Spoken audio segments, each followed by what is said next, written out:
巨蟹座，除了你自己，没有人能够让你动气，这是9月、10月巨蟹行好运的关键词。因为我回来的比较晚啊，所以就9月、10月2个月一并给大家做月运的一个解析了。那除了刚才那句之外，还有一句呢，希望巨蟹座的朋友这2个月要牢记在心。我们活着的意义是活着本身，不必再去寻找其他附加意义。我们并非为谁因谁而活，也非为了目标啊、理想啊、意义感而活。人生在世是为了活着本身而活，生活是属于你自己的感受、自己的体验，而非经由他人的看法或者是他人的生命去体验的。那提这2句呢，是因为人际关系的一些奇人怪事啊、悲欢离合啊、喜怒哀乐啊，是巨蟹9月、10月很容易在事业生活当中颇有体会的关键要点所在。那火星呢，在9月5日已经进入到你们的星座巨蟹座的位置了，要待到11月3日，所以这段时间你们会比较暴冲。这就意味着巨蟹朋友会在近期你们身边的人际圈子啦、接触的人、接触的一些工作、读书、涉猎的领域啊，很容易有一些变化，或者是意料之外的发展走向。比如说因为差旅、培训、外派、考学等等，换到一个新的环境，或者你要对接跟以前不一样的人，面对不一样的一个圈子，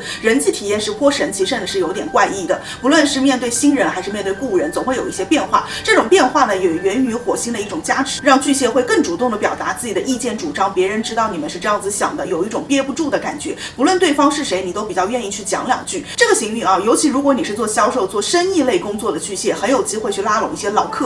客成新单，跟对方加深某种连接，也适合打点走动原本的一些人脉关系资源，就原本它就存在的，但这个时候你们适合走动，不太适合硬刚。尤其是9月5日火星进来之后，9月中旬这10天要注意沟通方面，一些口舌啊，以及文字语言你经手的这些方面要注意。可能你会特别容易感觉有人不尊重你，或者是没有自信，内在没有安全感，或者说你给别人这种感觉，这种状态对于巨蟹是不利的，要避免顶撞、对立、冲突，尽量奔着现实的利益去和谈、去协商。这个时候金星会给你们有这样的一个机会和一种加持的力量。此外呢，在工作读书当中，9月巨蟹都应该去重视珍惜原本你已经拥有的东西，或者说原本在做的项目、旧的一些知识、旧的错题，此时可以温故而知新。你如果要展开一些什么新的计划，其实也是需要建立在原本的基础你就做得不错，或者说你这个时候有可兜底的一些预备方案，或者说你已经都摸熟悉、摸清楚的一个基础上，再去尝试新的感兴趣的东西，或者是再去进一步的去推进、去扩大。勿很着急的去开始新的去干一些东西，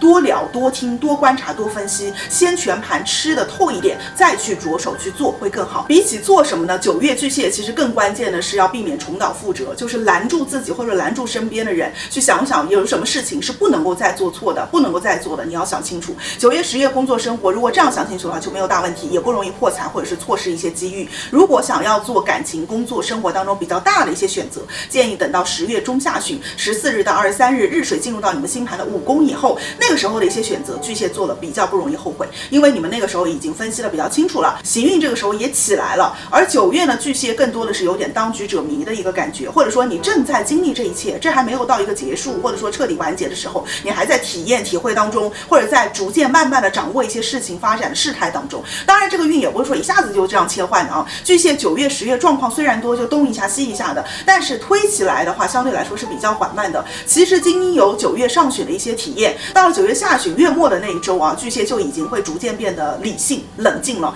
那个时候起呢，是巨蟹会去处理各类问题的一个时间，家里的问题啊，或者公司的、工作的，以及你内在的情绪、内在的健康等等的。这个期间呢，你们也会做很多的回顾、反思、反省，考虑怎么样做是对未来下一步更好的一个选择，是一个很不错的着手启动新计划的一个时间。所以就是说10月的运起来了，但是9月末基本上你们已经开始启动了，等待的一些事情在这个时候也有机会迎来一些新的进展或者是新的好消息。那9月末到10月呢，巨蟹其实是能够对自己生活各方面进行一个修缮、查漏补缺啊，所以这是一个很好的一个时间。当然这也要求你们啊，此时不能怂，不能露怯，不能懒惰，不能自卑，要勇敢的去面对现实问题去处理，凡是出现的都代表你有能力处理。那么你10月初10天就会比较安心，或者是相对游刃有余、有经验，感觉就是说还好我之前把事情都努力都做了啊，所以这个时候比较稳。不然的话10月你会感到就是很难受，或者说没有办法平衡，没有办法兼顾。因为10月巨蟹换到新运了，势必生活当中是有新的任务、新的目标在招手的，就你们得往前看了。9月呢，巨蟹还能够往回看一看啊，等到10月就是整个的局面，你的个人状态、想法会完全不一样。所以呢，如果你要找巨蟹复合啊，那么9月是比较有机会的。等到10月巨蟹走一个新的运呢，他们也会变得更加自信，或者更加聚焦在自己身上，更理智、更务实，变得不那么巨蟹了。因为巨蟹本来是个水象，很重感情，但是呢，10月巨蟹不是那么重感情，因为10月巨蟹的工作运会变好，对于现实，比如说赚钱的一些企图心也会变强。不像9月有那么多的一些情感啊、感受啊、爱啊、家庭啊、生命啊这些。10月呢，巨蟹会实实在在的聚焦在现实生活，因为他们会完全想清楚了，就是美好的未来来自于每日辛苦的一些努力，会告诫自己说，别想那些华而不实的、不着边的一些东西和人，容易在工作当中变成这种劳模啊，也有一些副业的机会，尤其是10月中下旬，所以10月整体上面来讲还是很不错的。那工作正财运在这时也会有所回升变好，这也是找到工作、领到工资的一个暗示啊，对于面试、面谈、比赛也是非常有利的。那这也会致使9月、10月巨蟹的爱情桃花运是很不同的。9月呢，容易冲动爱、冲动分、冲动吵啊，整个上面来讲情绪化比较严重。桃花呢，一方面旧人比较有机会，比如说老同学、朋友、前任、同乡等等，就是原本你就认识的一些对象，或者说原本认识的人介绍你认识。那另外一方面也比较容易凭感觉，而且得是巨蟹就是觉得那种莫名的熟悉感、默契感的那种。比如说巨蟹低落的时候，对方安慰了自己，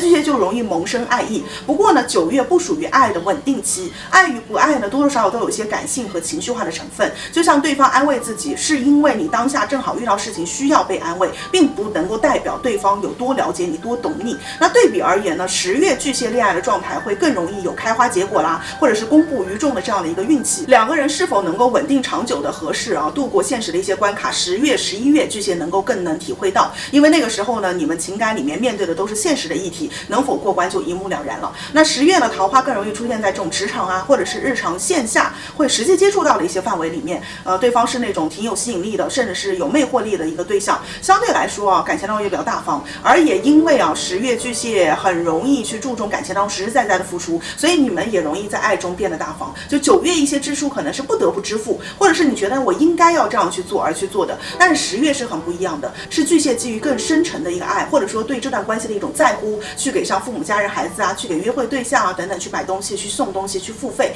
当然也可能反过来了，就是家人给你们款、给你们付出，或者因为这种房屋啊、家庭啊、集体啊去获利。那有伴侣的话啊，都要注意一下其他的一个桃花，这2个月尽量把它转换为人气或者人缘会更好。美容减重呢，10月成效会更好，9月呢容易有情绪性进食，或者说你所在的环境不是那么适宜去运动、适宜去减重啊，这样的情况会发生，还是更应该去调理内在的身心健康。10月在追求外在的美丽，10月下旬到11月是巨蟹减脂变美的黄金期，那就祝所有巨蟹座这2个月静时爱日，深思熟虑，静中生慧，有花堪折直须折，莫待无花空折枝。我是艾达范老师，用星座和心理学一起更好的指导自身生活，拜拜。